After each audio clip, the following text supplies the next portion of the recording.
Bem-vindo ao programa Hora do Estudo Bíblico, com o doutor e professor Lehmann Strauss. Este estudo é o resultado do tempo pessoal com o Senhor, da experiência de ministério pastoral e das conferências bíblicas do Dr. Lehmann Strauss, que nos instrui e encoraja com o ensino da Palavra de Deus.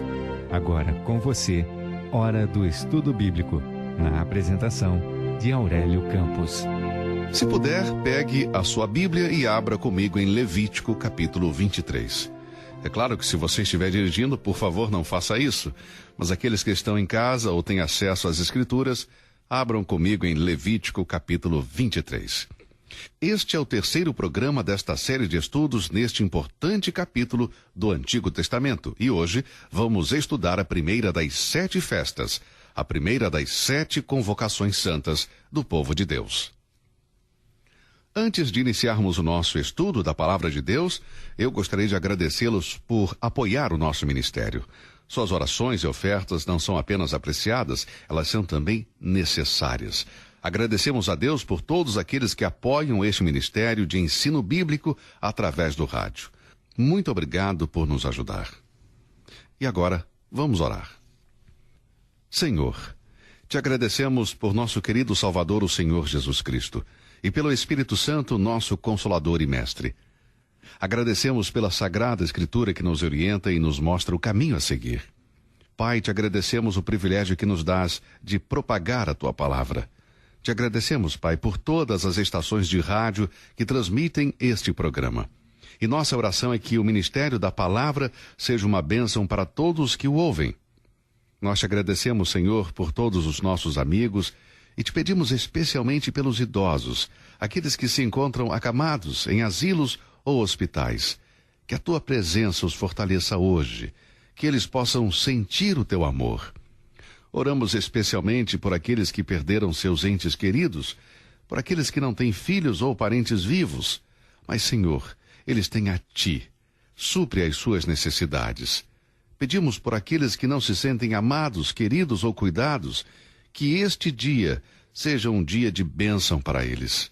E por aqueles também, Senhor, que ainda não são salvos, pedimos que venham a confiar em Cristo Jesus neste dia. Pedimos isso em nome do Senhor Jesus. Amém. Levítico capítulo 23. Nós vamos estudar a primeira das 7 festas do Senhor neste capítulo. Vamos ler os versículos 1 a 3, porque há algo sobre o sábado que deve ser explicado. Vamos lá. Depois falou o Senhor a Moisés, dizendo: Fala aos filhos de Israel e dize-lhes: As solenidades do Senhor que convocareis serão santas convocações. Estas são as minhas solenidades. 6 dias trabalho se fará, mas o 7º dia será o sábado do descanso. Santa convocação. Nenhum trabalho fareis. Sábado do Senhor é em todas as vossas habitações. Algumas pessoas acreditam que esta é a primeira menção de festas e a chamam de a festa do sábado, Sabat. O meu caro amigo, o Dr. J. Vernon McGee, tem alguns pensamentos que nos ajudam em relação a isto, e eu quero mostrar um ou 2 deles para você. Você pode notar à medida que avançamos no livro de Levítico que Deus sempre direciona suas instruções para certas pessoas e é bom observar para quem foram dadas essas instruções. Ele deu a lei a Moisés. Moisés, em seguida, deu as leis para o povo. Embora essas festas incluam o tabernáculo, os sacerdotes não são especificamente mencionados. As festas eram para o calendário de Israel. Cada temporada santa tinha uma ênfase em especial. Cada festa era uma tipologia de algum grande evento no programa de Deus para o mundo. O sábado da semana não poderia ser devidamente classificado como um dos dias de festa, pois ele é pré-mosaico e remonta à criação. Ele foi relembrado a Israel e no livro de Deuteronômio é dada uma razão adicional para sua observância. Deuteronômio, capítulo 5, versículo 15 diz: Porque te lembrarás que foste servo na terra do Egito, e que o Senhor teu Deus te tirou dali com mão forte e braço estendido. Por isso o Senhor teu Deus te ordenou que guardasses o dia de sábado. Veja, quando os israelitas eram escravos no Egito, tinham que trabalhar todos os dias. O dia de sábado está relacionado à sua libertação. Eles foram libertados do Egito, por isso deveriam separar um dia para adorar a Deus. Deveriam parar todo o trabalho, toda a atividade. Quando a igreja primitiva separou um dia da semana para se reunir, escolheu o domingo, o primeiro dia da semana, porque foi o dia em que o Senhor ressuscitou dentre os mortos, e foi o dia em que nos foi dada completa libertação nesta dispensação. Romanos, capítulo 4, versículo 25 diz: o qual, por nossos pecados, foi entregue e ressuscitou para nossa justificação. Assim, o dia de sábado pertence à velha criação, nós pertencemos à nova criação. Assim que se alguém está em Cristo, nova criatura é. 2 Coríntios, capítulo 5, versículo 17. Por isso honramos a Cristo, separando o primeiro dia da semana. O dia do sábado foi dado para o tempo de Israel. Deveriam deixar todo o trabalho e todas as atividades e olhar para o futuro, para uma nova semana, quando haveria uma nova criação. Era profético e apontava para a redenção em Cristo. O homem perdeu o seu descanso na primeira criação, mas agora você pode descansar novamente através da redenção em Cristo Jesus. Hebreus 4, começando com o versículo 9, diz: portanto, resta ainda o repouso para o povo de Deus, porque aquele que entrou no seu repouso, ele próprio repousou de suas obras, como Deus das suas. Procuremos, pois, entrar naquele repouso, para que ninguém caia no mesmo exemplo de desobediência. Meus amigos, o nosso descanso se inicia com a redenção. Há um descanso para o povo de Deus, e qual é? É o descanso que vem quando nossos pecados são perdoados e somos lavados com o sangue de Cristo. Jesus disse em Mateus 11, 28, vinde a mim todos os que estáis cansados e oprimidos, e eu vos aliviarei. O descanso e a redenção são dois aspectos do sábado. Bem, vamos voltar à festa santa da Páscoa, versículos 4 e 5. Estas são as solenidades do Senhor, as santas convocações que convocareis ao seu tempo determinado. No mês primeiro, aos 14 do mês, pela tarde, é a Páscoa do Senhor. A festa da Páscoa, a primeira das festas, está fundamentada simbolicamente no cumprimento do plano de redenção de Deus. O cordeiro sacrificado era o ponto inicial da redenção de Deus em relação a Israel como nação. Quando o livro de Êxodo começa, Israel era uma nação escrava. Por mais de 400 anos o povo estava sob a tirania de Faraó no Egito, que não conhecia José. E em Êxodo capítulo 12, temos então o registro do início da redenção de Israel na noite de Páscoa. Agora o capítulo 12 de Êxodo está em conexão com Levítico capítulo 23, versículos 4 e 5. Por favor, tome nota disto. A instituição da Páscoa é introduzida por estas palavras do Senhor de Êxodo capítulo 12, versículo 2. Este mesmo mês vos será o primeiro dos meses.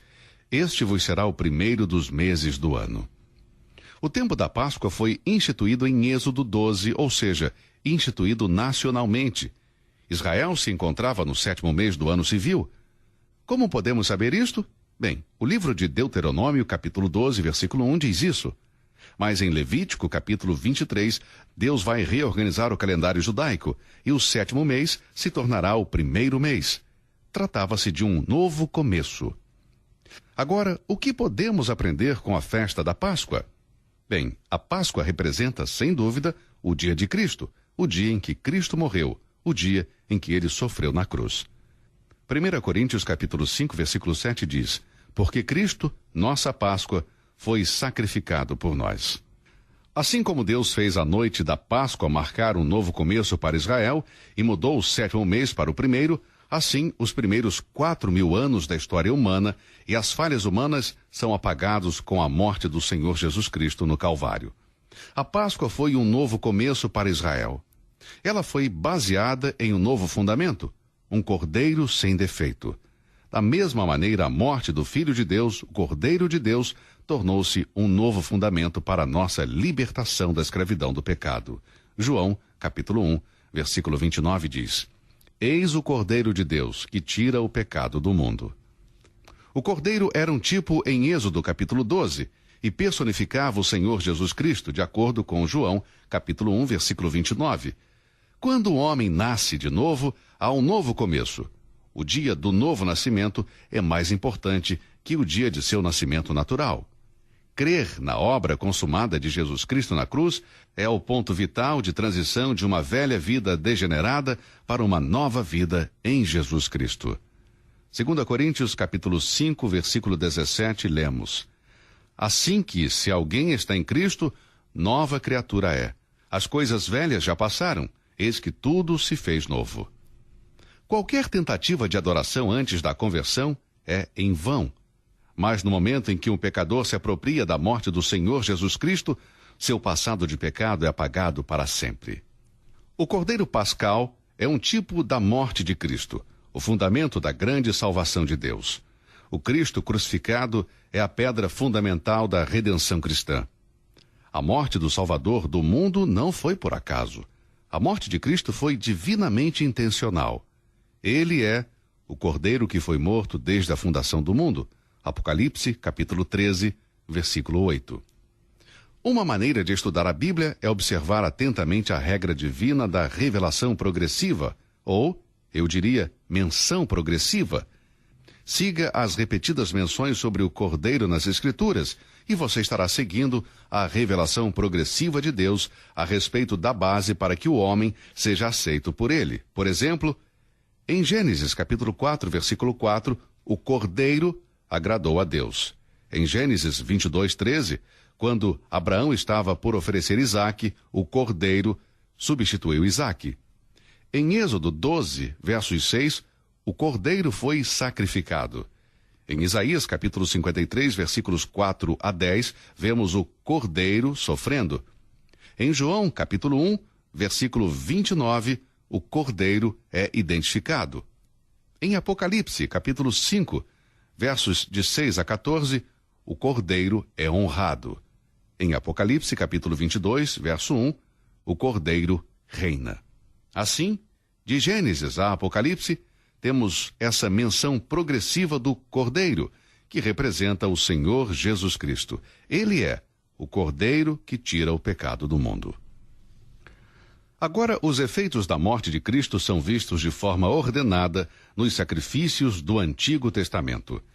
Em Gênesis capítulo 4, versículo 22, o Cordeiro está disponível para o indivíduo.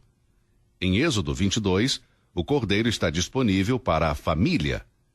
Em Isaías 53, o Cordeiro está disponível para a nação. E em João, capítulo 1, versículo 29, o Cordeiro está disponível para todo o mundo. Vamos olhar para a bela tipologia de nosso Senhor Jesus Cristo, o Cordeiro de Deus na Páscoa, em Êxodo 12. O versículo 5 diz que o Cordeiro devia ser sem mácula. Uma expressão idêntica é usada pelo apóstolo Pedro em 1 Pedro, capítulo 1, versículos 18 e 19. Ele diz: Sabendo que não foi com coisas corruptíveis, como prata ou ouro, que fostes resgatados da vossa vã maneira de viver, que por tradição recebestes dos vossos pais, mas com o precioso sangue de Cristo, como de um cordeiro imaculado e incontaminado. Vemos a mesma expressão em Êxodo capítulo 12, versículo 5, um cordeiro sem mácula. 1 Pedro capítulo 1, 19 diz, um cordeiro imaculado. Veja como a tipologia se completa maravilhosamente. Cristo, o Cordeiro de Deus, se enquadra perfeitamente no Cordeiro de Êxodo 12. Ocasionalmente encontramos uma pessoa que rejeita Cristo dizendo que existem muitos hipócritas entre os cristãos. Bem, eu não fico discutindo com pessoas assim. Há hipócritas entre os cristãos, mas as pessoas que criticam assim precisam saber que a salvação não se encontra nos cristãos. A salvação está em Cristo. Não existem cristãos perfeitos. Deus não encontrou pessoas perfeitas na terra, por isso ele enviou Jesus. Pode ser que os cristãos pequem menos, mas eles não estão na condição de impecáveis, sem pecado. Ninguém é perfeito, exceto o Senhor Jesus Cristo. Ele é Deus, um cordeiro sem mácula. Se você critica a igreja ou os cristãos, tire então os olhos das pessoas, meu amigo, e coloque-os na pessoa do Senhor Jesus Cristo, o perfeito Cordeiro de Deus, sem mácula e sem mancha. Se fosse encontrado defeito no Senhor Jesus Cristo, ele não serviria como sacrifício pelo pecado, mas ele é Deus, o Cordeiro perfeito. 2 Coríntios capítulo 5, versículo 21 diz que ele não conheceu o pecado. Pedro testificou em sua primeira epístola, capítulo 2, versículo 22, que ele não conheceu o pecado. O apóstolo João, em 1 João, capítulo 3, versículo 5, fez esta declaração: e nele não há pecado. Nosso Senhor orou para que outros sejam perdoados, mas nunca orou por perdão para si, porque ele não tinha pecado a ser confessado e perdoado. Ele nunca repreendeu alguém por considerá-lo impecável. Ele nunca ofereceu sacrifícios por si mesmo, pelo contrário, ele ofereceu-se como um cordeiro sem pecado pelos pecados do mundo. A Páscoa era religiosamente guardada desde o dia 10 até o dia 14 do mesmo mês. Por quê? Porque foi cuidadosamente planejada. Você vai encontrar isso em Êxodo capítulo 12, versículos 3 e 6. Por que guardar esta festa por esse período de tempo? Este era um tempo de provas. A vida de nosso Senhor Jesus Cristo na terra foi um período de provas. Sua vida apenas jamais poderia nos salvar. No entanto, uma vida sem pecado era necessária para legitimar sua morte substitutiva. Se ele tivesse morrido na cruz, sendo ele um pecador, jamais poderia ter sido o substituto de nós, pecadores.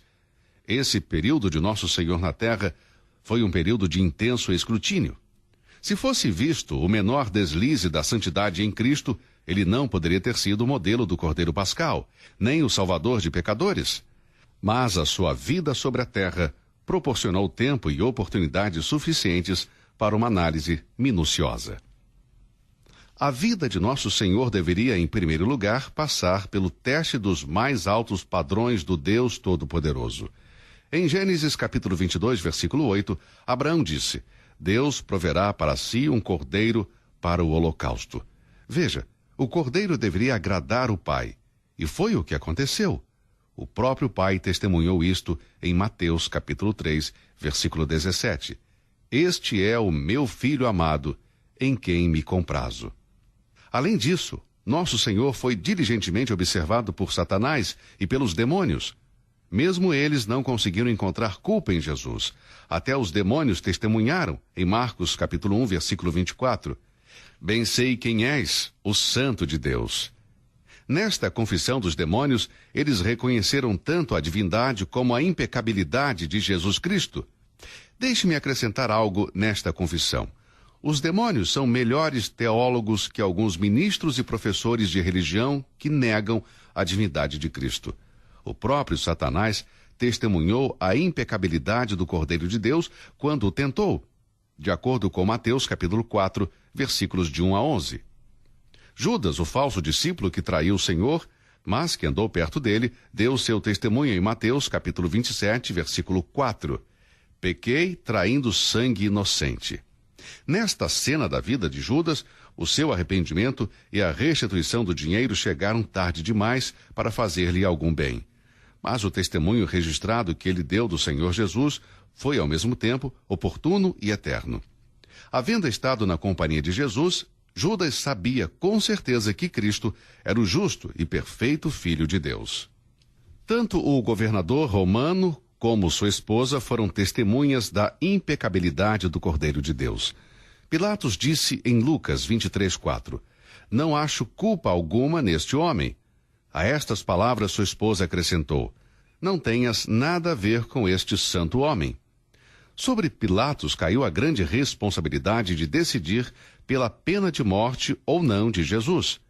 Apesar de ser conhecido por sua corrupção, ele não encontrou nada de mal contra o Senhor Jesus Cristo.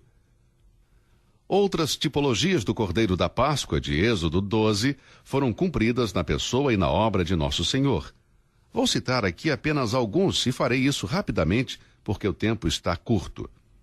Havia a questão do tempo na morte do Cordeiro. Ele deveria ser sacrificado à tarde. Êxodo 12, versos 6. Leia Mateus 27, de 21 a 25 e você verá o paralelo. Em seguida, o sangue do cordeiro deveria ser aplicado nos umbrais das portas pela fé. Êxodo capítulo 12, versículo 7. Leia Romanos capítulo 3, versículo 28. O homem é justificado pela fé. Depois, em Êxodo capítulo 12, versos 8, vemos que o cordeiro deveria ser assado no fogo. Leia a profecia no Salmo 22, versículos 14 e 15, e você verá o seu maravilhoso cumprimento. Ainda em Êxodo capítulo 12, versos 8, vemos que as pessoas deveriam comer o cordeiro. 1 Coríntios capítulo 11, versículos 25 e 26, e também a passagem clássica de João 6, nos falam sobre comer o cordeiro. Aqueles que não cumpriram as condições para participarem do sacrifício, em Êxodo 12, 19, foram julgados. Meu amigo, isso é exatamente o que acontece com aqueles que rejeitam a morte do Senhor Jesus Cristo. São condenados ao juízo eterno. Portanto, das alturas do céu até as profundezas do inferno, temos o testemunho de que Jesus Cristo é o Cordeiro sem mácula.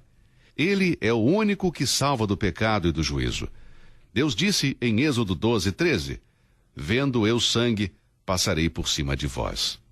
Sim, a festa da Páscoa marca um novo início, pela fé, na morte de Cristo Jesus.